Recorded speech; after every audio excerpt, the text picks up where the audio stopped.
Hey there, how you doing? Paul Kennedy here, St. Catherine Drexel Parish on the beautiful south side of Beaver Dam. It's time once again for Hymn of the Week.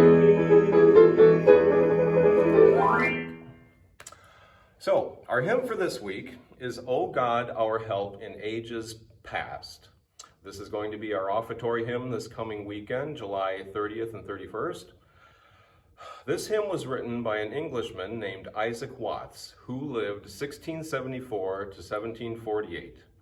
Fun fact about Isaac Watts, he only stood 5 foot tall. I would have looked tall next to Isaac Watts. Anyway, Isaac Watts was one of the most prolific hymn writers in the English language. He wrote somewhere between 600 and 750 hymns. And several of his hymns are still in very common use today, including I sing the mighty power of God, da da da da da dum dum, and also when I survey the wondrous cross, and a hymn you might have heard a time or two, Joy to the world, the Lord is come. Those are all by Isaac Watts. Now, if you recall last week, our hymn, All People That on Earth Do Dwell, I mentioned, if you were paying attention, that this hymn was a paraphrase of Psalm number 100.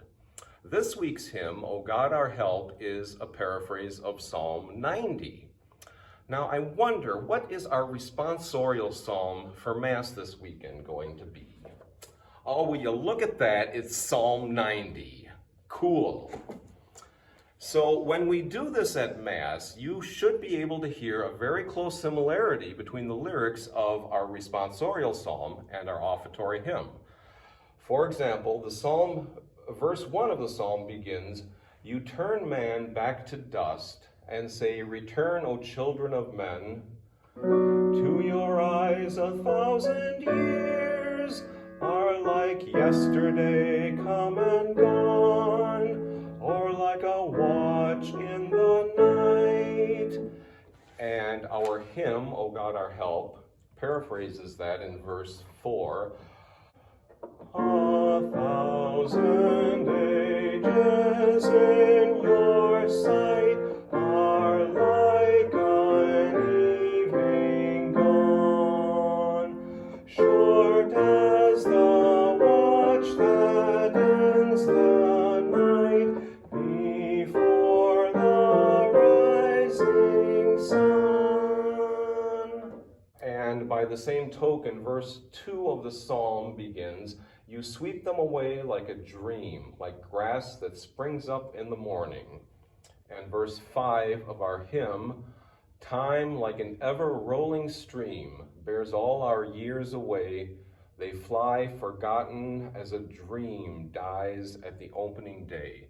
This is lyric poetry of a very high order. It's magnificent metaphorical imagery of time and eternity. And when you combine these wonderful lyrics with this beautiful kind of solemn melody, this is one of the most perfect marriages of music and text that I've ever heard. I really love this hymn a lot, and I hope you do too. Instead of singing any more of it myself, I'm going to put a link down in the description to a recording of a professional choir performing this hymn. I hope you'll treat yourself and give it a listen. And thanks for joining me, Paul Kennedy here. This has been Hymn